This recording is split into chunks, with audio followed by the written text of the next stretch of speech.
Dari Johor, Semenanjung Malaysia, kita menyeberangi Laut Cina Selatan ke negeri di bawah Bayu, Sabah.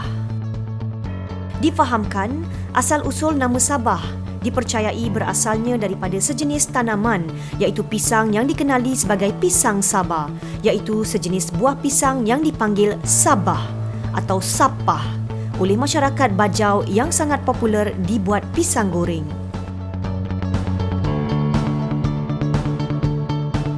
Pisang ini banyak ditanam di sepanjang pantai barat Sabah sebagai sumber makanan. Pisang Sabah juga dikenali sebagai Jaba oleh masyarakat Bajau.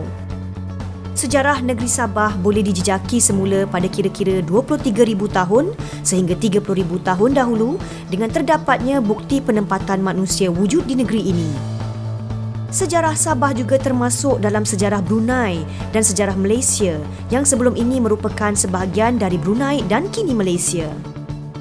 Para pengunjung atau pelancong dari luar negara gemar untuk datang ke negeri Sabah terutamanya di kawasan daerahnya yang mempunyai tanah tinggi.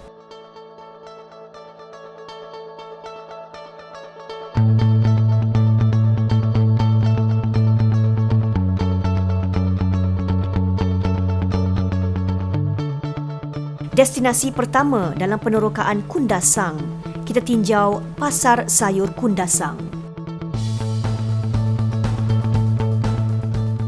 Ia hanyalah deretan gerai di sepanjang jalan menghala ke Ranau.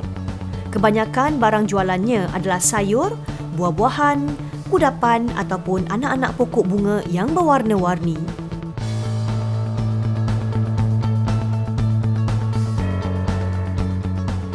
Dibuka pada setiap hari kecuali pada hari perayaan. Semua barangan yang terdapat di sini merupakan sayur-sayuran dan buah-buahan yang segar dijual dengan harga yang amat berpatutan. Dengan cuaca yang dingin, Kundasang menjadi lokasi pilihan yang paling sesuai kepada petani-petani tempatan untuk menjadikan perusahaan pertanian sebagai sumber pendapatan utama.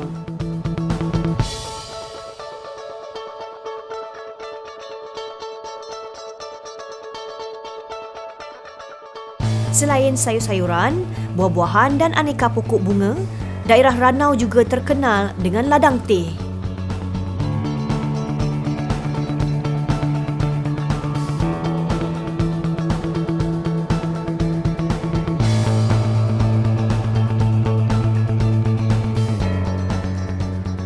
Kebun sayur Kundasang. Pengunjung dan pelancong Kundasang juga boleh melawati dan melihat secara dekat penanaman sayur-sayuran di sini.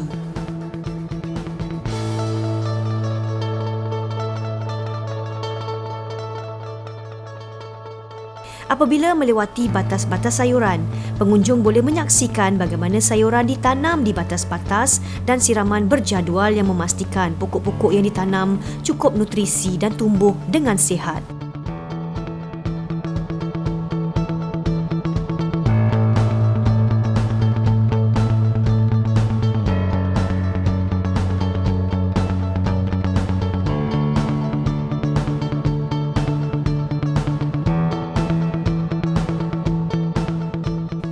Jom kita ke ladang teh Sabah yang terletak di daerah Ranau. Ladang teh Sabah. Ladang teh Sabah terletak di kampung Nalapak dalam daerah Ranau iaitu kira-kira 120 km dari Bandaraya Kota Kinabalu, Sabah. Lokasi ladang teh ini berada di laluan lebuh raya di antara Telupit, Ranau iaitu selepas persimpangan ke Poring Hot Spring. Ladang teh ini berada di ketinggian 2,272 kaki daripada aras laut dengan keluasan ladang sebesar 6,200 ekar. Kawasan ladang teh ini dikelilingi dengan hutan rimba yang telah wujud sejak 130 juta tahun dahulu. Selain itu, ladang teh ini juga berlatar belakangkan Gunung Kinabalu dan merupakan ladang teh organik tunggal di Malaysia serta menjadi pilihan di dunia.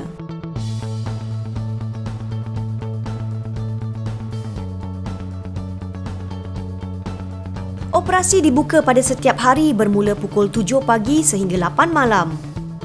Untuk mengupas tentang sejarah penubuhan dan apa yang istimewanya di sini, kita bersama penolong pengurus pelancongan Ladang Teh Sabah. teh yang ada sekarang ini, kami juga ladang teh ini juga ada menanam teh organik ya, yang mana yang bebas dengan penggunaan racun, baja, kimia, cuma dipetik sekali dalam sebulan. Oke. Tapi apa yang kita nampak di sini sekarang ini dia dipetik 2 minggu sekali. Untuk pengetahuan, ladang teh ini mempunyai spesies hanya satu spesies teh yang ditanam ya, yaitu Camellia sinensis, yang mana ladang ini tidak memproses green tea, cuma dia memproses orang black tea, yaitu teh hitam ya. Ataupun kadang-kadang ada orang cakap teh merah. Saya alukan seluruh rakyat Malaysia ataupun luar negara untuk datang sendiri melawat ladang teh ini, dan juga untuk menikmati keenakan dan keunikan Sabati ini. Teh bukan saja dijadikan bahan minuman, malah dipelbagaikan lagi dalam bentuk makanan. Bagi anda yang menggemari minuman teh, anda boleh datang ke Ranau dan cuba sendiri keistimewaan teh Sabah.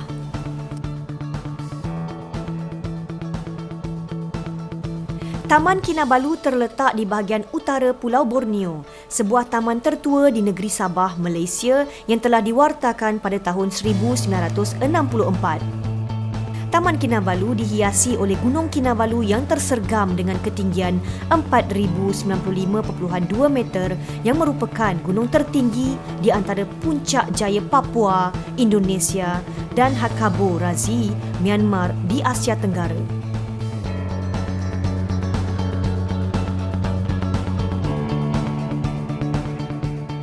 Taman Kinabalu merupakan kawasan yang mempunyai ekologi mega dengan kepelbagaian habitat dari kawasan rendah tropika, kawasan hutan hujan tropika, sehingga kawasan hutan gunung tropika, hutan separa alpine dan sehingga tumbuh renek pada kearas tinggi.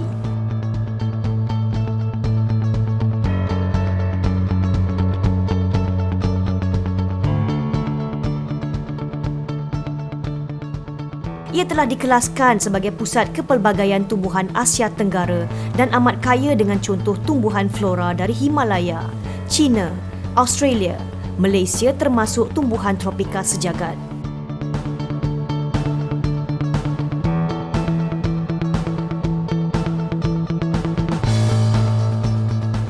Kini Taman Negara Kinabalu berada di bawah pentadbiran Lembaga Pemegang Amanah Taman-Taman Sabah.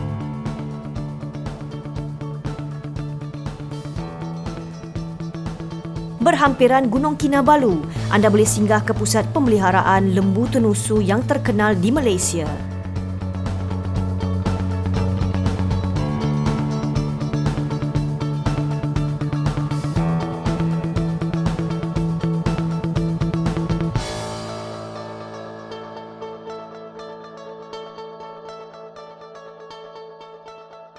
Ladang stroberi.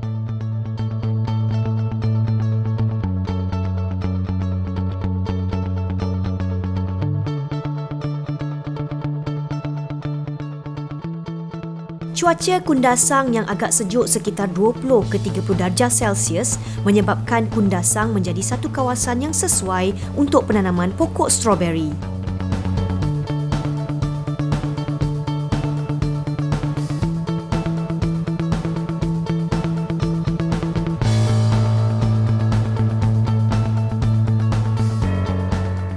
Pengunjung boleh menyaksikan secara dekat pokok-pokok stroberi dan jika pengunjung datang tepat pada waktunya, mereka boleh melihat buah stroberi yang masih belum dipetik berjuntaian di pokok.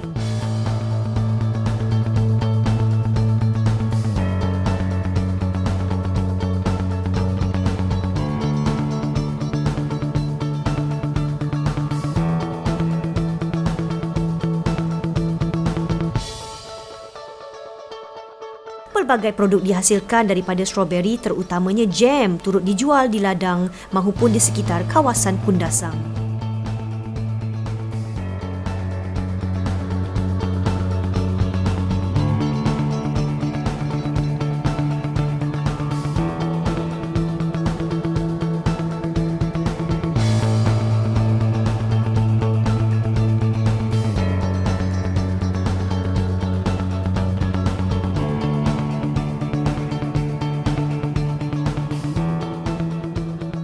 Desa Dairy Farm terletak di tanah tinggi daerah Mesilau, iaitu kira-kira 100 km dari Kota Kinabalu.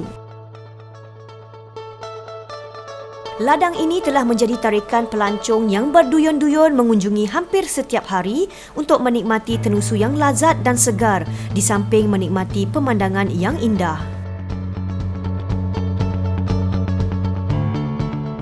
Desa Kettle yang diilhamkan oleh bekas Ketua Menteri Sabah yang ke-6, Datuk Haris Saleh suatu ketika dahulu merupakan suatu idea yang bijak untuk melihat sendiri Sabah berkemampuan sebagai pengeluar hasil tenusu dan daging. Di sini, anda boleh melihat sendiri proses memerah dan memproses susu selain daripada berpeluang membeli susu segar terus dari ladang ini. Pengunjung juga boleh memberi makan anak lembu dan kambing sewaktu kunjungan ke kandang haiwan.